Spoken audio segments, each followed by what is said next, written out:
হে মুসলমান ভাই বোনেরা, তোমাদের মধ্যে কে কে নবীর জন্য জান দিতে পারবা? কি কি? কি হে মুসলমান ভাই বোনেরা, তোমাদের মধ্যে কে কে নবীর জন্য জান দিতে পারবা? আমি দিব আমার নবীর জন্য যান। আমিও দিতে পারবো আমার নবীজির লেগে যান। হুজুর আপনি শুধু কন, আমি আমার ধন সম্পদ জান মাল যা আছে সব আমার নবীজির নামে দিয়া দিব। আমি শুধু এই ঘোষণা মুসলমানদের জন্য দিছি। আরে কি কইতাছেন আপনি? আমরা সবাই এই জায়গায় মুসলমান। হুজুর, আমার বাপ দাদা 14 গোষ্ঠী সবাই মুসলমান। না, আমাদের নবীজির একদিনের মুসলমানের কোনো দরকার নাই। আরে হুজুর কি কইতাছেন আপনি এইগুলা?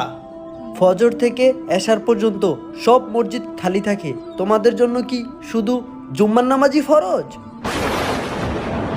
আমার মুসলমান ভাইয়েরা, মসজিদ যদি এভাবে খালি পড়ে থাকে তাহলে কিয়ামত খুব নিকটে চলে আসবে। আমার প্রিয় মুসলমান ভাইয়েরা, এখনো সময় আছে, সবাই নামাজ পড়ো। নামাজ পড়লে